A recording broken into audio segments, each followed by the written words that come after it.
Evening to all the esteemed faculties and delegates for today's ICCM clinic. The basic purpose of this ICCM clinic is to prepare to give a real case scenario to the students, IDCCM and DRNB students, the real case examiner, and the case presentation will be done by the exam going students and the examiners who are for the IDCCM and DRNB. Then after presentation of the case, they will be asking them questions like in exam. So for today's every month, second Friday, we have this session of ICU clinic. It is an initiative of ISCCM, Indian Society of Critical Care Medicine. And for this Friday, for today's evening, we have this neurocritical care and we have ischemic and hemorrhagic stroke topic. It will be presented by two students and we have examiners and mentors. And now I welcome our examiners Kapil Jirpe sir, Dr. Prashant Kumar, mentor Dr. Srinivasan, my colleague Dr. Gudavalli, Dr. Bhavani Gudavalli. And the idea, I think initially it is initiated by Dr. Ranveer Singh Tyagi sir. So I welcome Dr. Ranveer sir and all the examiners and mentors. And now I hand over it to Dr. Bhavani to introduce our examiners, mentors, and start the session further. Yeah, thank you. Thank you, Dr. Anand. Actually, it's my privilege to introduce our speakers today. We have esteemed speakers, esteemed teachers for today's ICU clinic. We have Dr. Kapil Jirpe, who is the head of Neurotrauma Intensive Care Unit, Ruby Hall Clinic, Pune. He is also a board of director, Neurocritical Care Society. He is also a president of Sepsis Forum. He was a past president of ISCCM and past president of Society of Neurocritical Care. And he is also a past chancellor of Indian College of Critical Care Medicine. Along with us, we have another esteemed teacher, Dr. Prashant Kumar, who is a professor, Department of Anesthesiology and Critical Care at Pant B.D. Sharma Postgraduate Institute of Medical Sciences, Rohtak. He is also a current president of SNCC and secretary of W4C. And his main area of interest is neuroanesthesia and neurocritical care. We also have a mentor for this ICU clinic today. We have Dr. Srinivasan, who is a senior consultant critical care at Leelavati Hospital and Research Center, Mumbai, with almost 2 decades of experience in critical care. So we have 2 students with us who are pursuing their DRNB and who are in the second year of their DRNB. We have Danish JP, who will be presenting a case on acute ischemic stroke. And we have Dr. Ramakrishna from AAG Hospitals, Hyderabad, who will be presenting a case on acute hemorrhagic stroke. First, we start with Dr. Danish. Over to Dr. Danish for the presentation. Good evening, everyone. I'm happy to be presenting today. Good evening, esteemed sirs, everyone. I'll just start off with my presentation. 1 minute.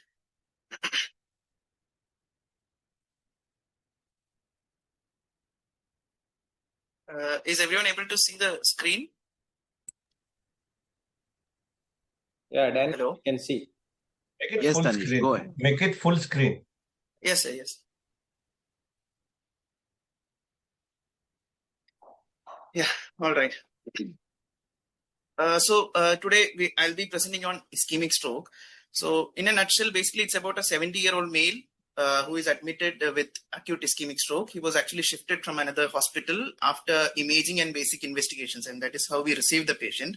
So how the history of illness was is the patient was apparently well till around 11:30 p.m. the previous day.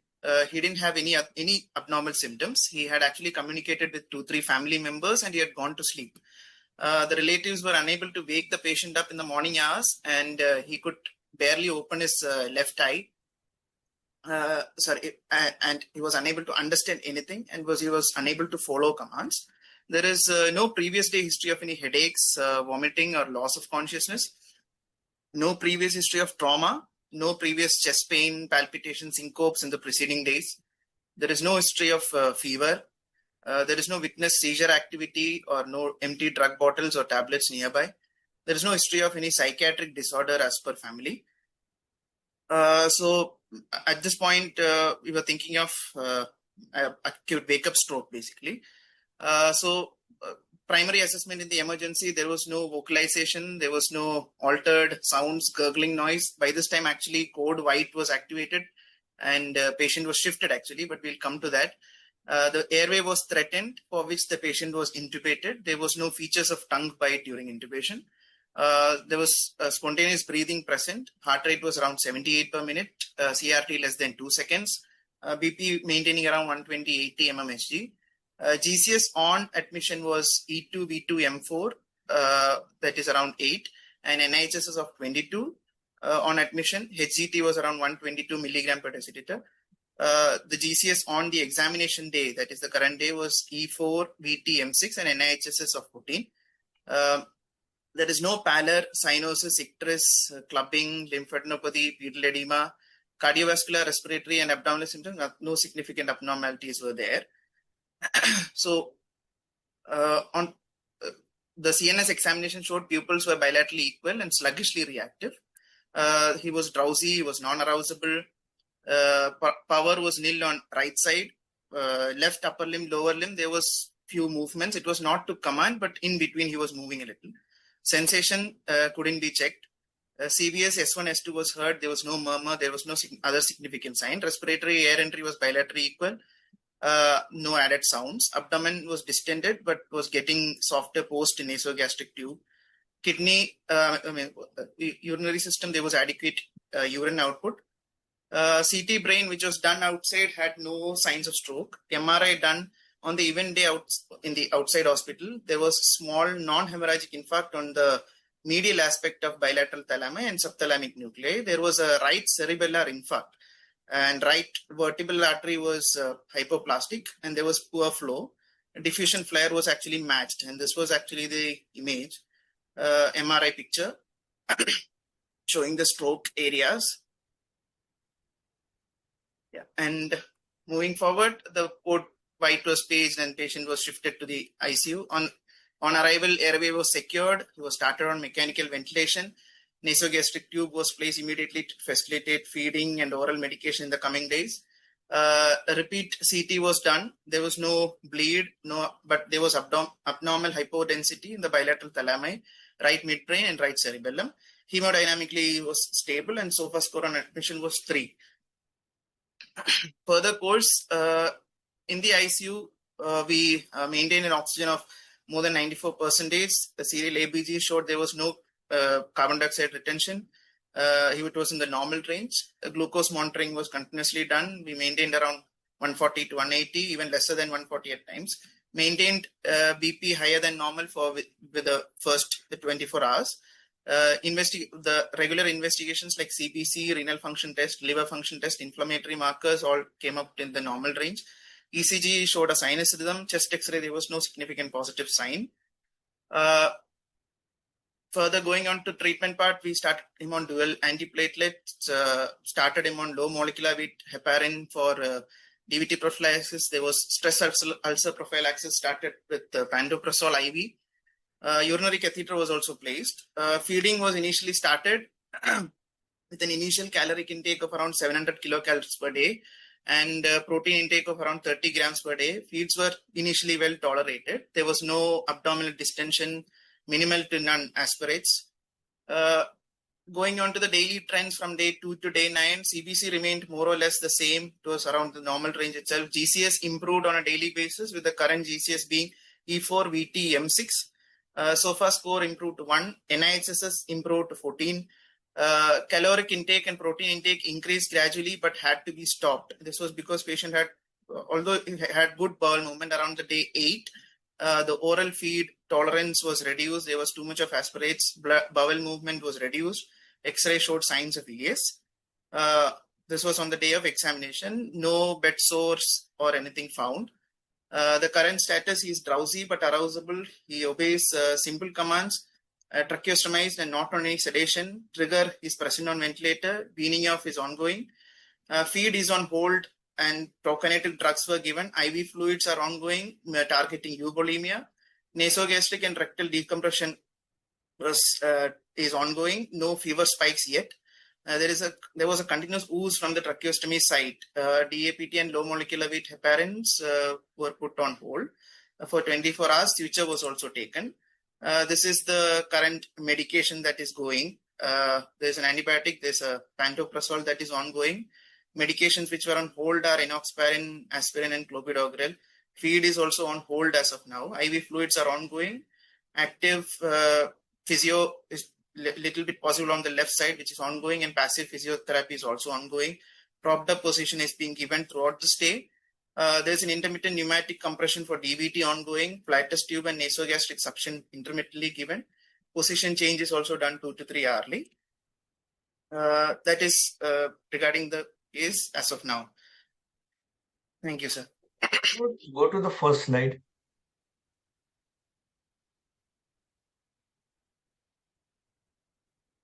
Okay, before this. No, first slide, history. Okay. Okay, next.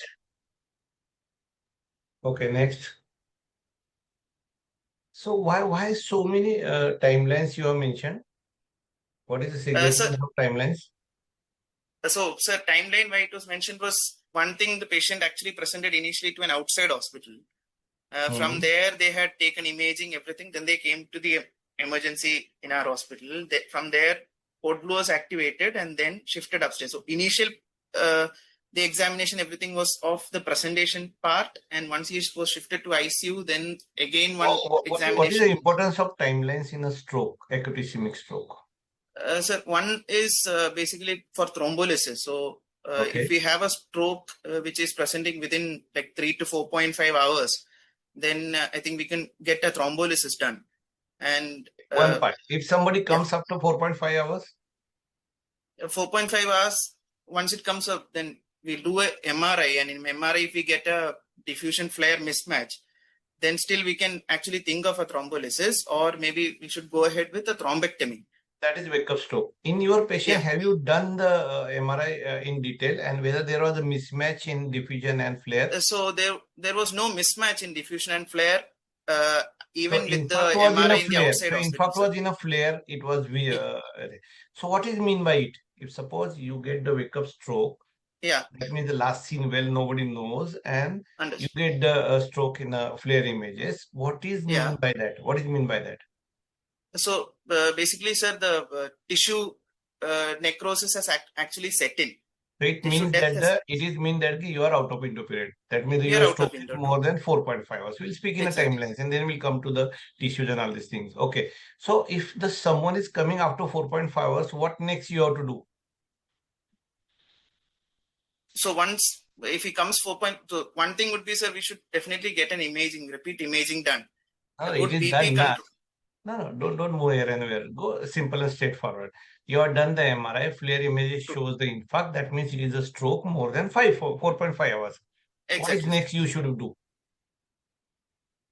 So I would start him on antiplatelet therapy, sir. No, doctor. Don't jump to the antiplatelet. Antiplatelet is nothing to do with that present. You are in a MRI. Okay? Okay. Your wake-up stroke is there. If you see, there is a clinico-radiological mismatch. You had a dense hemiplegia. Your GCS is very low. Patient is intubated. And your scan shows the thalamic and the cerebellar infarct. Brainstem later on you mentioned. Okay. So, what need to be do? So from the patient point of view, airway, breathing and circulation. We are talking about the stroke point of view. We are not talking about the patient point of view. We are talking about the acute ischemic stroke point of view timelines. A thrombectomy would be a good option here, sir. Exactly, actually. Very good. So have you done the CT perfusion studies and CT angio? We have done the CT study and CT angio study, sir. CT perfusion study. Okay. What CT angio revealed? So there was the hypoplasia of the right vertebral artery was there, and some chronic arteriosclerotic changes was there. So it was not indicated. So the next stage is you have to do the CT angio and CT perfusion. CT perfusion studies, most of the time we miss to know the mismatch, that is that diffusion, and this trial shows that if the clinically patient is serious, that means NIH score is 22 plus and intubated, ventilated, and you are showing the tiny infarct on the MRI. Go to the next slide. Go to the next slide. MRI finding. So, MRI finding. So there are the thalamic. There is a cerebellum brainstem. It is. I'm not able to see the very clear brainstem in fact. So, and if you do the CT perfusion, you will come to know how much is the penumbra. Penumbra is a Understood, sir. pre-ischemic zone, and if the penumbra part is more, and if the ischemic infarcted part is less, you can still attempt to do some intervention. But is of course the endovascular guy can decide very well. Okay. So that is one part I would like to discuss. So nowadays, even if somebody comes, wake up stroke, or even after the 4.5, up to 6 hours, it is a CT angio thrombectomy. Yes. 6 to 9 hours, still you can go ahead with the thrombectomy. And up to 24 hours, you can go 16 to 24 hours if there is a clinical radiological mismatch, Dawn and diffuse trial. Okay, Yes. go back to the previous slide.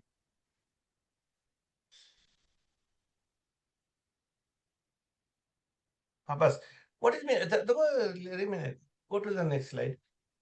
The case is straightforward to you with the wake-up stroke. What differential diagnosis you mean? No, so basically, sir, I mean, we know that it is a wake-up stroke. I mean, we have all the imaging, everything done.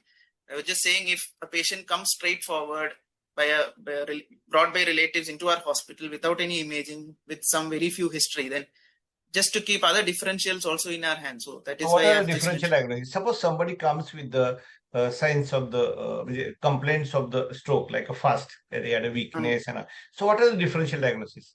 So one definitely would be the hemorrhagic stroke, sir, a non-ischemic stroke. Okay. Second one would be an episode of maybe a hypoglycemic attack. Very good. Third would be a Todd's paralysis. Probably he might have had a seizure episode. Fourth, he might have had a overdosing, some medication he would have taken. These are like very, and fifth one would be maybe an infection, but that would, I think, take a longer course. But acute onset. You have a history. How you will put it in a chronological order? This patient came with the NHS score of 22. Okay, 22. With history. So how will put your differential diagnosis in a chronological order? First one would be acute ischemic stroke, sir. Very good. Second, wake up stroke. Second one would be IC bleed. Yeah, IC bleed. Yes. Third one would be a Todd's palsy, sir. Todd's palsy.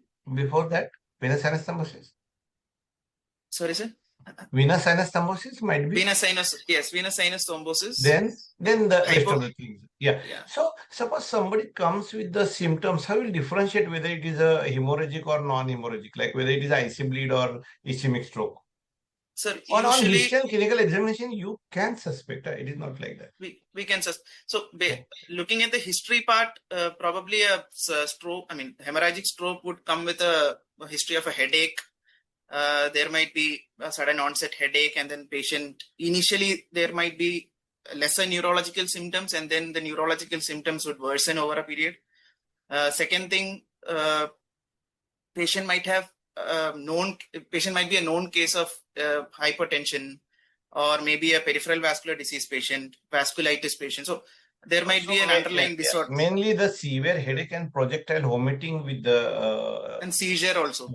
Yeah, so it might be the related with the might be.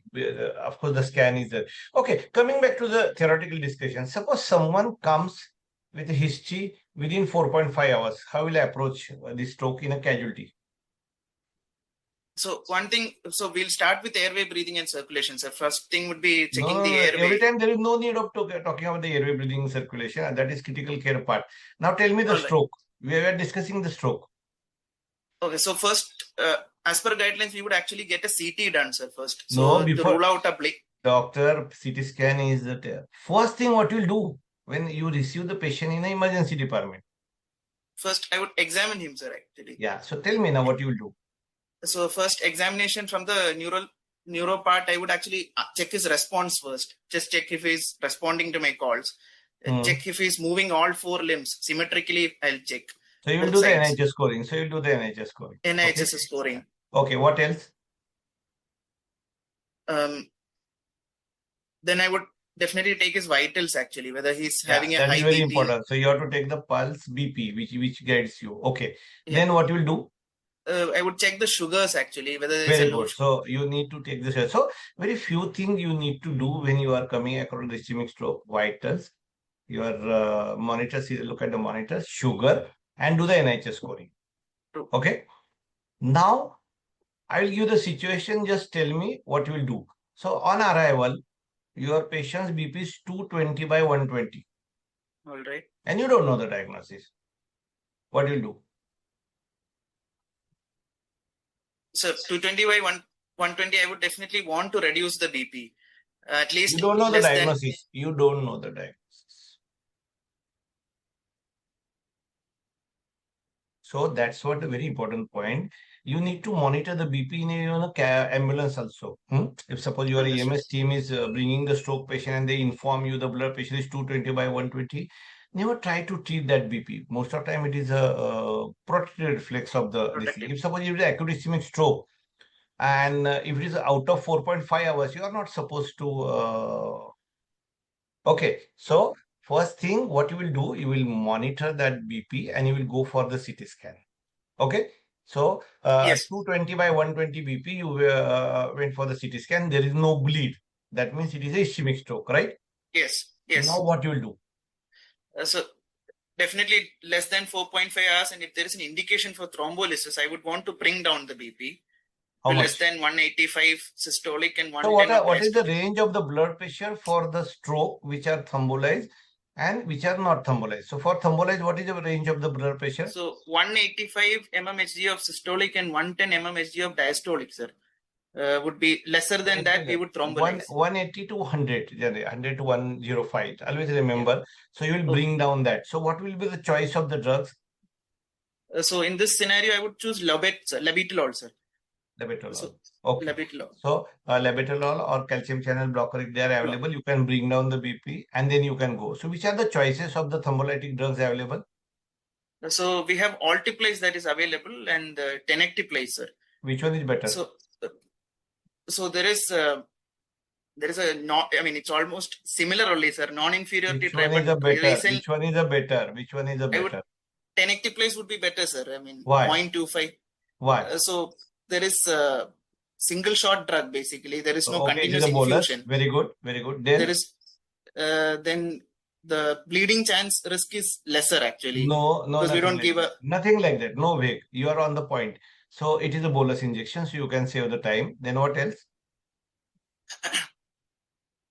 So tenecteplase is a cost effective. Second, it's 20,000 against the 70,000 of the altiplase. And third thing, it is more thrombin specific. So all recent trials have now almost tenecteplase has replaced the altiplase for the thrombolytic therapy. Okay. It is a long-acting, more thrombin specific. It is a cheaper, and you can give us a bolus. Okay, these are the so many plus for the tenecteplase or the altiplase for the acute ischemic stroke within 4.5 hours. Okay. Understood. Okay. Now you said the risk of the bleeding. So how will counsel the family? Yeah. So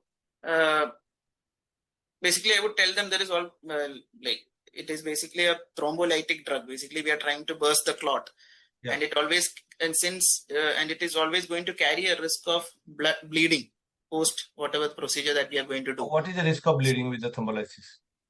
So around 7% is, sir. Yeah, 6 to 7% is a bleeding. Very good. Now, suppose the patient is out of 4.5 hours and BP is 220 by 120. What you will do? So if there is no plan for thrombolysis, I would actually maintain BP at a higher level only, sir. Around 220 would be not more than 220, but 220, 120 first 24 hours will maintain. Okay, now plan is changed. After 4.5 hours, you did the CT angio and your intervention guy wants to do the thrombectomy. What will be the BP target? BP is 220 by 120. And now you are going for the thrombectomy. I'm not aware of that, sir. I think I would. So that is important. See, don't get that. See, so blood pressure target for the mean arterial blood pressure should be the round about 100 and 150, 90 should be the target for the pre-thrombectomy post, because it is very important when you are opening up the vessel. then your BP target has to be the maintained. Otherwise, there will be the post-distal block. There will be the bleed. Okay, so you should know the BP targets in ambulance. You should know the BP targets in casualty. You should know the BP targets in a stroke with the thrombolysis. You should know the BP targets with the stroke without thrombolysis. You should know the BP target for the pre-thrombectomy and the post-thrombectomy for 24 hours monitoring. Okay. Understood. So this is what one of the critical care aspect. We are critical care specialists. We should be move around the pulse, BP, respiration, and then BP maintenance and the sugar and all these things. Okay. Now, next question is, we have done the thrombolysis in this patient is in ICU. So what you will monitor in this patient? Monitoring part. So definitely the GCS should be monitored. So worsening or improvement of GCS would be there. One is GCS. Then second, continuous BP monitoring should definitely be there. Then we have to go to the next question. Yeah. Sorry, sir. So the BP, GCS, what else? Then continuous, basically, vital should all be monitored. Ideally, heart that rate, is okay. BP, what is next? Sugar monitoring. Basically, sugar temperature, should be electrolyte. Okay. Now the situation is that after 4 hours, patient drop the GCS. So what are the possibilities? So one is if it is a thrombolyzed patient or a huge stroke, I mean, there might be a hemorrhagic transformation. One. A second, that patient might be having a seizure activity. 2, very good. Then 3, I mean, probably the sedation. Or we have given too much of a sedation. Okay. 4th. Then hyponatremia. Yeah. 5th, electrolyte imbalances basically. 5th. Worsening of the underlying stroke, not necessarily every thrombolysis will this thing. Worsening of this thing. Okay. So there are so many possibilities when you are monitoring the post-thrombolytic patient, and you have to continue for at least 1 week. In thrombolyzed patient, when you will start the antiplatelet? So we should start within 24 hours. I mean, at 24 hours actually. So bolus should be given immediately, and within 24 hours we should be starting. But if there is a thrombolysis that has happened, no, which bolus you are talking about? Aspirin and clopidogrel, sir. We never give bolus. If the patient is thrombolized, there is no need of giving the bolus. I was just coming to it, sir. If it is non-thrombolized, I was just speaking. If it is thrombolized, then post 24 hours, we would be starting on ecospirins. Okay. When you will, in which type of the stroke you will give the anticoagulation?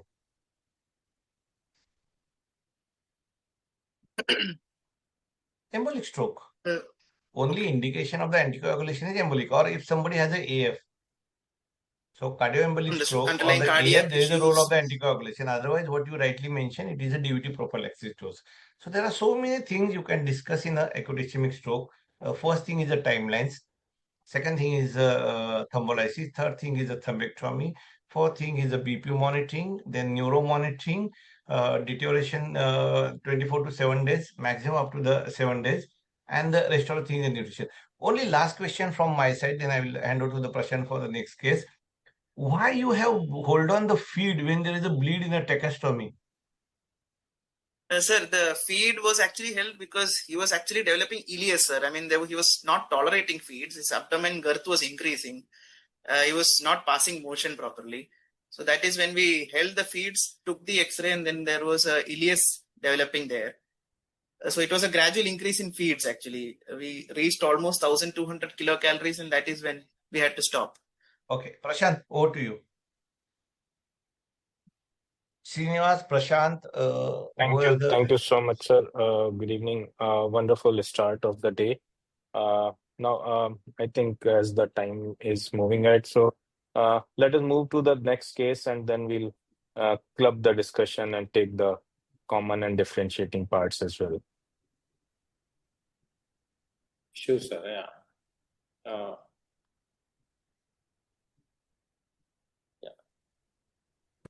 Over to Dr. Ramakrishna. No, do you have any questions related with the previous questions from the students? We'll finish that and then we'll go to the next case. Till now, there are no questions in the chat. Okay. Am I visible? Am I audible? Yes. Okay. Yeah. Good evening, respected panelists, colleagues, and friends. Today, I'll be discussing about a case of a gentleman, 63-year-old gentleman who presented to our ER with for 5 days prior with the complaints of sudden onset involuntary movement of all 4 limbs and inability to speak following the event. There was significant weakness of the right arm and leg. And coming to the history of presenting illness, the patient was apparently normal till 11:15 p.m. After which it was noticed by his wife that he developed seizure-like activity, that is tonic-clonic movements of all 4 limbs, lasting for approximately 1 minute, which was noticed by the patient's wife. So there was no preceding aura, automatism, or focal jerks. And immediately followed by that, he had intense inability to speak and weakness of the right upper and lower limbs. Wife reported that this weakness was sudden onset, persistent. There was no waxing or waning. There was no headache, vomiting, or loss of consciousness before the seizure. There was no history of trauma. There was no chest complaints, no visual aura or limb jerking prior to the seizure. Patient was initially taken to an outside hospital within 1 hour, and the documented GCS in that hospital was E3V1M5. And the BP was noted to be 210/108, and he was stabilized with antihypertensives and antiepileptics, and then he was referred to our hospital for further management. So coming to the past history and the personal history, patient is a known hypertensive since last 10 years. He is on cilnidipine for that, 10 mg OD, and he is a known case of coronary artery disease with lesion in the LAD. And there is a history of old ischemic stroke, but there is no residual side effects approximately 15 years back, and he is leading a normal life with no dependency. And he was also on aspirin and rosuvastatin, but these 2 medications were stopped by the patient on his own accord 6 months back. Coming to the general examination in the ER, when he presented, patient was drowsy, not arousable, and the GCS was E2V1M4. So in view of threatened airway, patient was immediately intubated. And there was anisocoria, where left pupil was 5 mm sluggishly reacting. BP was 150/90, heart rate was 78 per minute, and there was no other significant examination findings at that point of time. Coming to the neurological assessment, patient was post-intubation sedated. So patient, the higher mental functions or level of consciousness or cranial nerve motor examination could not be done in the ER. Immediate management in the ER was initiated with post-intubation. He was started on basic ICP lowering measures like head and elevation and neutral neck positioning. Immediately a non-contrast CT brain was done, and patient was started on intravenous labetalol infusion with invasive arterial pressure monitoring, targeting a BP of 130/150. Osmotic therapy was also initiated post-CT, and IV levetiracetam was continued. So this is the findings of the CT. This is a non-contrast CT brain with axial view, and you can see a left capsuloganglionic bleed, which is causing a mass effect with surrounding perilesional edema. There is a lateral ventricle is getting effaced, and there is a significant loss of effacement of the left side at parietal and frontal region. There is a significant sulcal effacement is also there. So coming to the emergency intervention which was done, the patient was immediately taken up for a left frontal mini craniotomy, and the approach was a transsulcal paravascular approach. The clot was found at a 5 centimeter depth, and the clot was evacuated. There was no significant intra-op events, and patient was shifted to ICU immediately. So in the immediate post-op period, patient was continued on lung protective ventilation to maintain normoxy and normocapnia. Adequate analgesia was given with IV paracetamol. Initial fentanyl infusion was there, followed by intermittent boluses. Strict BP control with the titration with the labetalol infusion. Glycemic control was targeted. 140/180 was our target. Stress ulcer prophylaxis was initiated. Neurological monitoring was, hourly monitoring was done. GCS charting, pupil size and reactivity. Seizure prophylaxis, levetiracetam was continued, and intermittent pneumatic compression device was initiated. Post-op course in the ICU 1, day 1, post-op day 1. When we gave a sedation interval, there was a mild improvement in the GCS in view of M4 response became M5 now. And the anisocoria is also a little better. From left pupil was previously 5 mm, now 3 mm sluggishly reacting. ONSD was done, which was showing right side 5 millimeter and left side 5.1 millimeter. Patient was continued on 3% NaCl infusion with 6th hourly sodium monitoring to maintain a target of 145/155, and enteral feeding was initiated. Antihypertensive infusion was continued with bridging oral antihypertensives. Again, post-operative CT was done. Post-operative CT, as we can see, there is a significant reduction in the clot burden, as well as you can see some minimal pneumocephalus, and you can see that there is a mild improvement in the sulcal effacement also, and there is a decrease in the edema. Coming to the day 2 to day 4 of the ICU course, patient's sensorium remained E2, VT, and M5. Pupils are now bilaterally equally reacting to light. Labetalol infusion was tapered off, and oral antihypertensives were initiated during that period. Despite the decrease in the edema, the patient was on and off recurring sedation in view of irritability. ONSD on that day was right side 4.5 mm and left side 4.7 mm. 3% saline was stopped on day 4. So day 5 is the day when I examined the patient. So that day patient was intubated off sedation. Patient's position was supine, head up. He is a well-built gentleman. Edema-wise, there was no significant pedal or sacral edema. Skin-wise, there is no pressure source. Line sites were clear. Devices noted on his body was endotracheal tube, Foley's catheter, and nasogastric tube. There was a dressing on the left side of the head, which was non-soaked, and there was no drain. Drain was removed on day 2. So coming to the vitals at that time, patient was febrile, heart rate was regular, and no tachycardia. BP was 138 or 78. Mode of ventilation, patient was on PSV mode of ventilation, requiring a pressure support of 12 and PEEP of 6. FiO2 requirement was 0.37. And at that time, patient's SpO2 and ABG were within normal limits. Coming to the neurological examination, patient's GCS was at that time E2, VT, and M5. Pupils were reacting. Higher mental function could not be assessed because of the GCS. And the cranial nerve examination-wise, pupils were reacting. Corneal and gag reflex was present. Motor system, there was a dense right hemiplegia. Tone was increased in the right side. Power we could not assess properly, but when we were giving the painful stimulus, patient lifted his left limbs against the gravity. Deep tendon reflexes were exaggerated on the right side, and plantar right side, it was an extensor response. Sensory system could not be assessed, and POCUS was normal. POCUS ONSD was normal. Coming to the cardiovascular and respiratory system, at that point of time, clinical examination was unremarkable for the cardiovascular system. Focus was concentric LV, which is noted, no regional wall motion abnormality, IVC less than 50%, more than 50% variability. Respiratory system, clinical examination was unremarkable. Patient was on PSV mode of ventilation, but there was no use of accessory muscles. Respiratory pattern was normal. Focus was done, which was showing predominantly A profile. Gastrointestinal system, patient was, abdomen was soft, regular bowel movements were there, and nutritional status, already patient was on the day 4 of feeding. Patient was getting fed at the rate of 1,800 kilocalorie and 72 gram of protein, around 1.2 to 1.4 grams per kg body weight protein was being given to the patient through a continuous feeding. That day, the medications, patient was on injection levetiracetam for seizure prophylaxis, pantoprazole for stress ulcer prophylaxis, and patient was right now on nifedipine and labetalol for the antihypertensive management. So right now, for this patient, my short-term goals would be the prevention of bed sores, intense chest and limb physiotherapy, ensuring adequate nutrition so that he can be weaned off from the ventilator and the recovery could be faster, and tracheostomy. Early tracheostomy can be considered because of patients' persistent poor GCS. And the plan right now would be weaning from mechanical ventilation as soon as possible. And long-term goal would be neurorehabilitation and family education on tracheostomy care. Thank you.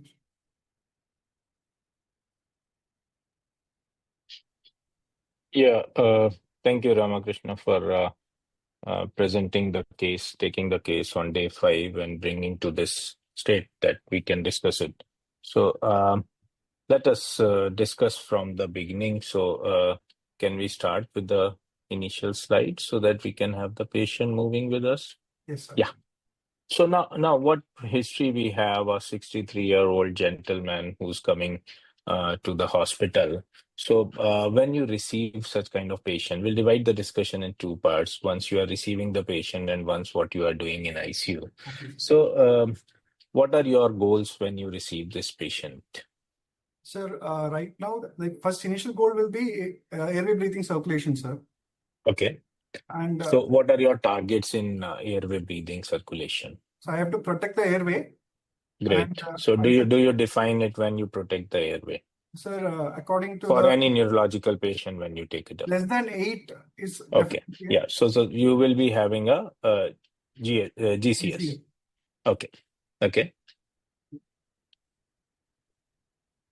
Next, Then I would see breathing, sir. Breathing, I would okay. and circulation. So breathing wise, I would be since the patient got intubated, I would be trying to maintain normoxia and normocapnia because right now we do not know the pathology, but still it would be prudent to maintain normoxia and normocapnia. And Good. circulation wise, right now I do not know the pathology, but based on the history, I might be dealing with a acute ischemic stroke with a hemorrhagic transformation or a hemorrhagic stroke, sir. So Okay. So anything in examination you can put up to differentiate? Yeah, right. examination Okay. wise, One would be pupil. So one is pupils, sir. your what you have written in your history. It Yes, is sir. a contralateral hemiparesis, Yes, sir. hemiplegia, which is coming up, Yes, sir. right? Yes, sir. And then it correlates with the since we are discussing hemorrhagic stroke. So what are the most common sites for hemorrhagic stroke? Sir, it can be either, usually it is a deep hemorrhage, sir, deep areas, or it could be a lobar, sir. So usually, Yeah. So so the most common would be putamen, or yes, sir, it can be thalamic. thalamic, Yeah, yes. putamen, thalamic, and then you go for other ones, lobar Yes, and sir. other. Right? Okay. Anything else? A, B, C, D, and then what we do? Sir, once we secure the airway, then immediately we should look for the pathology because our entire management will be depending on whether we are dealing with an acute ischemic stroke or a hemorrhagic stroke, sir. So immediately we will take him up for a CT scan, preferably, and we can instantaneously get the pathology, and based on that we can further decide on the course of management. Okay. So what do you want to get within your Non-contrast CT urgent brain time of the frame? head, sir. Non-contrast CT brain. Non-contrast CT. All right. So as soon as you get a non-contrast CT and you get this patient where there is a bleed, so what do you start thinking about? So one of the first primary thing would be whether I would be seeing whether neurologically is he deteriorating. I would be seeing if there is an anisocoria. Previously, maybe there was no anisocoria. Now, whether there is an anisocoria, sir. So I would be looking for any neurological deterioration, or I would be seeing for any signs of early signs of any ICP, raised ICP, sir. Because that would entirely change our course of management, and we would have to start on intense ICP lowering measures at that point of time. Yeah, so what word I would like to put it here is that you would start looking for neuroprotective measures. Yes, sir.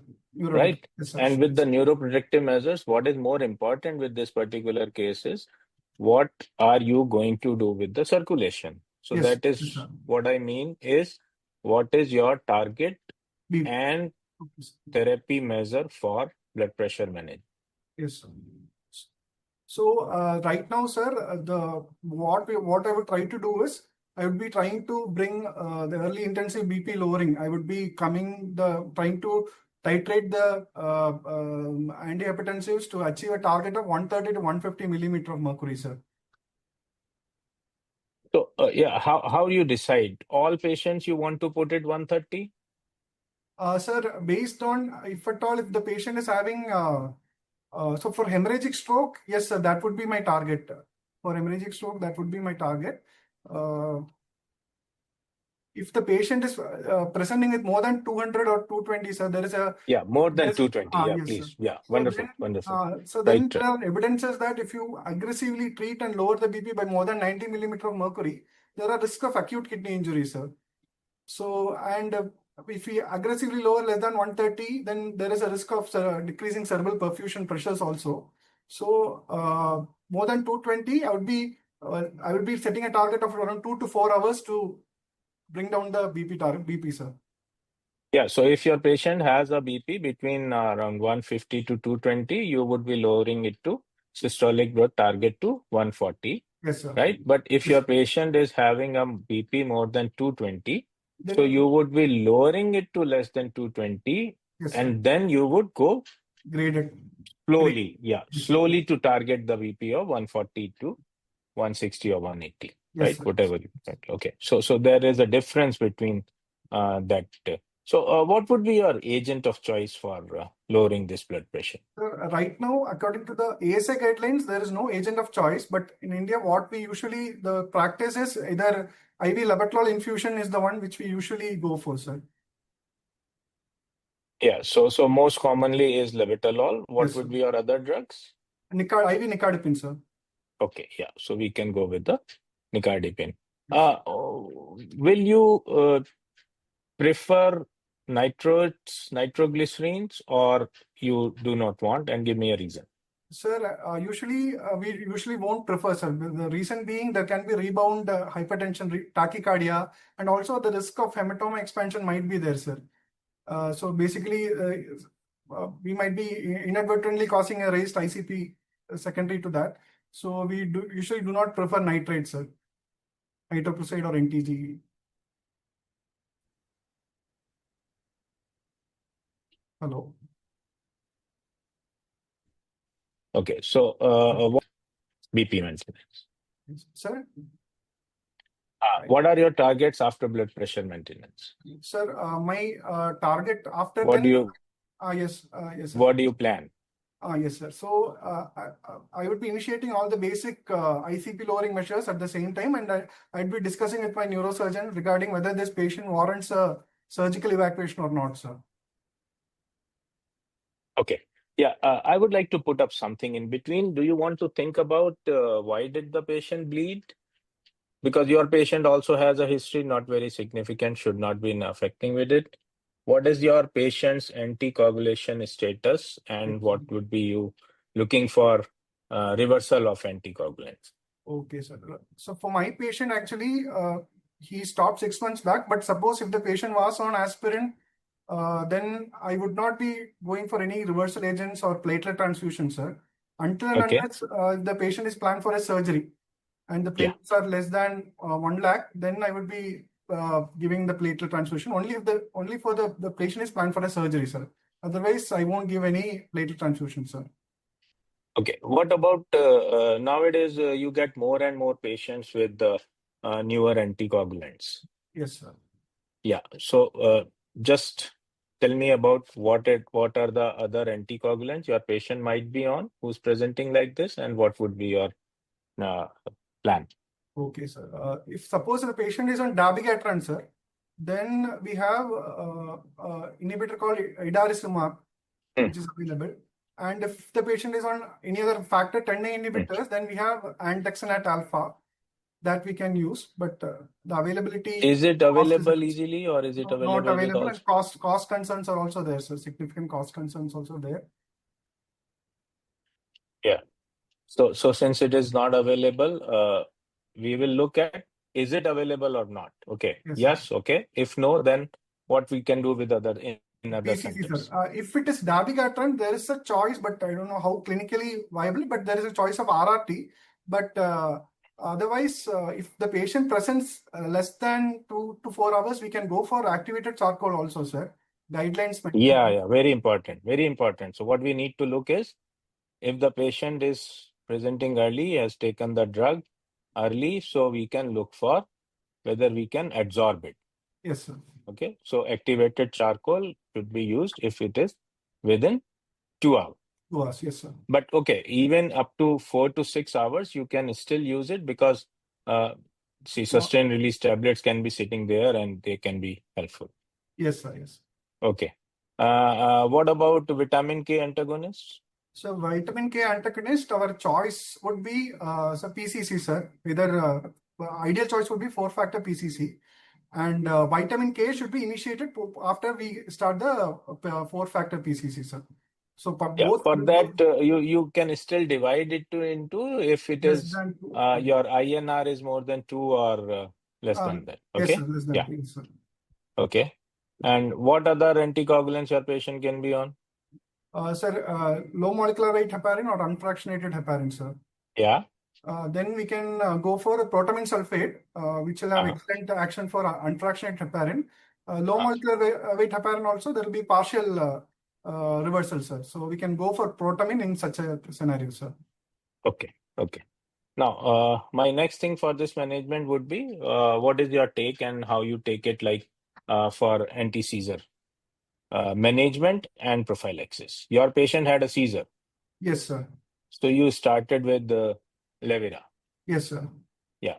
If the patient does not present with seizure, Sir, if there is no history of seizure, there is no role for prophylactic anti-epileptic, sir. No role. great. So not every patient should be on anti-epileptics. Yes, sir. Okay, great. So just move ahead with the slides presentation. General examination. Yeah, one more. Okay, one more coming to management. We've not much time. Okay. So now with this scan, you took the patient for Surgery, sir. surgery, Yes, sir. right? Yes, sir. So how do you decide which patients to take up for surgery? Sir, depends on the site of the bleed, sir. Okay. Most important factor to determine will be the volume of the bleed, and if there is Yeah. more than 30 ml, then we go for emergent and with the associated neurologic deterioration, sir. And if it is a cerebral bleed, then the target would be less than 15 ml. Sorry, more than 15 ml, sir. Okay, so for cerebellar, it is 15 ml, sir. 15 ml. Yeah, greater than 3 centimeter in dia, so that comes around 14 to 15 Yes, sir. ml. Okay, and other patients? Other patients usually Intraventricular ones? intraventricular, yes, sir. We can go for, usually the preferred approach would be a EVD drain, sir. That would be the preferred approach. Otherwise, we don't go for any surgical intervention in those cases. Okay. Can you just name one or two trials which are there, which can tell us about whether to go with the surgical early or not, and about their outcome? Sir, They're important when we start talking about these neuro patients for ICU. there are two main trials. Initially, sir, Stitch 1 and Stitch 2. Okay. So the Stitch 1 actually said there will not be any, if I remember correctly, sir, there won't be any significant mortality benefit. Stitch 2, if it is indicated like the volume and the edema, if everything indicated, there could be the functional benefits. Then next one came as Misty, which was a minimally invasive. So there, what they tried was they did a burr hole with catheter guided clot evacuation, and I think RTPA installation was done. So they minimally invasive approach, a Misty trial. That was in 2013. Then I think Enrich trial, which came in 2023 in NEJM, it was about brain sparing, sir. This the same surgery which we are discussing now. Transcervical parafascicular approach was attempted in that. So basically, what they did was they went for a minimally invasive approach only, but they went for a transcervical means there will be less normal brain will be involved in those in this surgical management. Yeah, very nice. So Enrich was mainly for most of these patients were lobar hemorrhage. Yeah. Yes, sir. Yes, sir. Yes. Yeah, very nice. Very nice. Okay. So then you moved your patient back to ICU. Yes, sir. So now what are your aims and targets? Sir, I would continue with my. How do you, okay, before you put your aims, how you are going to monitor this patient in ICU? Okay, sir. So the one of the primary thing would be neurological monitoring. So hourly charting would be done. GCS and pupil will be hourly monitored. Then the multipara monitor with ECG, pulse oximetry, and continuous, if mostly arterial line would be placed, and I will be targeting a 130 to 150 millimeter of mercury target. So that would be done, sir.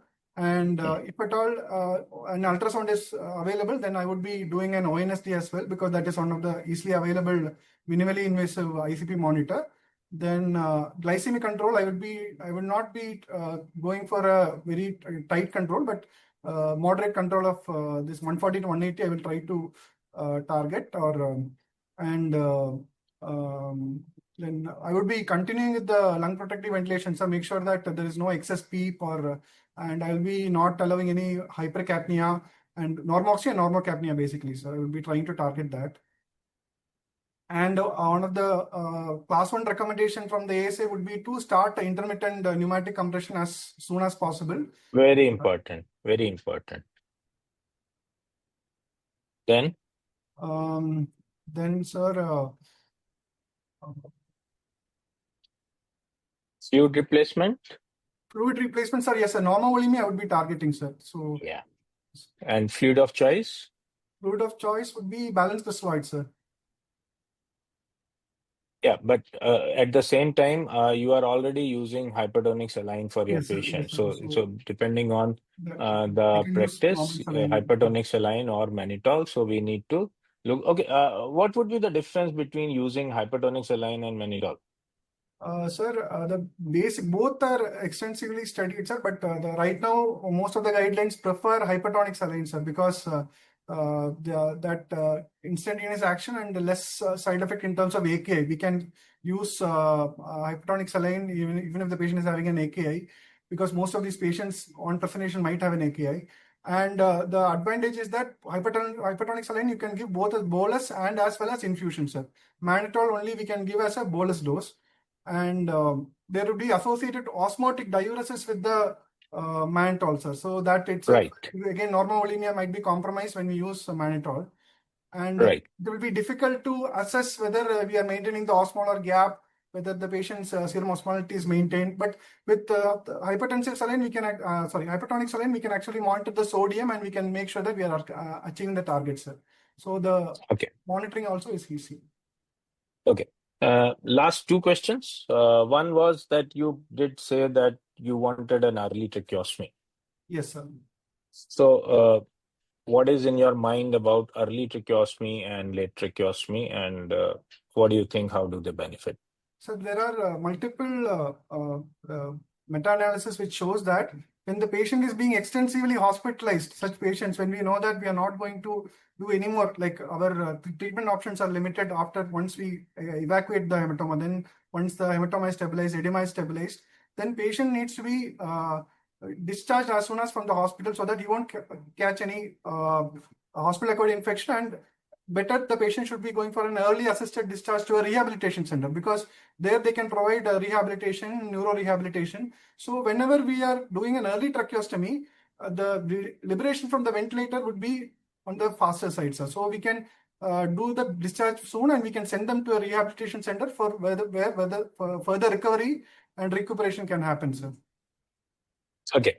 So my last thing, because there's a lot to say and discuss about these patients, but my last thing while going into the sequence is, what is your assessment method or an evaluation method about the extubation, prediction of extubation or prognostication for these?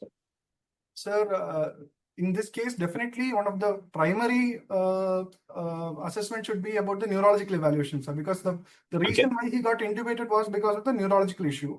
So once we are sure that most of these patients usually will have dysphagia, sir, and the patient will not be able to protect his airway even after extubation. So high risk of aspiration pneumonia. And so that is one of the primary determinant in such a scenario. And depending on the site of the bleed, if the patient is having the dominant hemisphere bleed, then the recovery and the rehabilitation all will take a longer time, sir.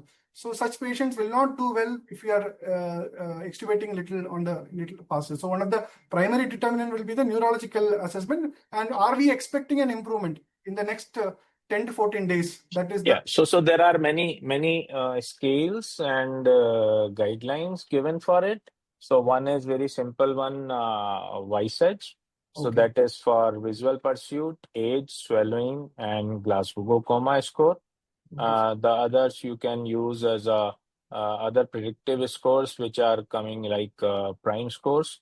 So they give you a fair idea about your patient, whether we should be making out early or late outcome with this patient. So we should be able to extubate this patient. All right, a lot more to discuss, but I think time permits for this much only. So we'll stop here. Thank you, Ramakrishna, for bringing up this patient. Thank you, sir. Ramakrishna, I would like to ask one question. What is the ICH bundle? Sir, what is the ICH bundle? ICH bundle, sir. The ICP, like basically different tiers of lowering ICP, sir. No. ICH bundle in IC bleed. Straightforward question, straightforward answer. Okay. Is it the ICH score, sir? Is it? Whatever you want, just tell us, then I will tell you. It is intracerebral hemorrhage bundle, Ramakrishna, if you have seen that. Okay, sir. BP, basically the targets of BPs, one is the target of BP, sir. And yeah, but what is that? That is okay. First is the BP. What is BP target? Timelines. Now everybody moves with the time. Yes, sir. Do you know or you don't know? No, I don't know. So ICH bundle is recently for this thing. The first thing is your BP target within 2 hours should be 140/90. Yes, sir. Second thing is the temperature. Third thing is the sugar. And fourth thing is the reversal of anticoagulation. You have a timeline of 4 hours. You have to do it within 4 hours, then you may get the better prognosis in this patient. Okay, sir. Okay. So ICH bundle, don't forget. Now we all move with the timelines in the brain, whether it is ischemic or non-ischemic, whether it is a bleed or whether it is a ICH. Okay. Yes, sir. And this is proven, and this was recently published in NHM and JAMA. So okay. Okay, sir. Okay. Thank you, sir. Right, so thank you, everyone. Thank you, ISCCM, for organizing this. Dr. Babani, over to you. Thank you, sir. I think most of the questions have been answered silently by Kapil Jirpe sir in the question and answer chat box. So most of the questions were revolving around the anti-edema measures, the use of 3% saline, and the BP targets, basically post and pre and post thrombolysis, pre and post thrombectomy, and also about the prophylactic use of anti-seizure medications, whether to be given and for how long to be given. So I think most of these questions have been answered by Jirpe sir in the question and answers box. Last question I think Prashant, you can answer. Kindly repeat the names of the extubation assessment scores. Yeah, so one is a very simple one, which is Visage. So it is VISAGE. So there you take the age, visual pursuit, swallowing, and Glasgow Coma scale. So this gives you everything, 4 things given as 1 and 0. And other, which is you can use as price, predicting international craniotomy extubation survey. And it also gives you a fair good idea about it. And the other you can use as a coma recovery scale, right? So I'll give you 3 names to just go through it, not many.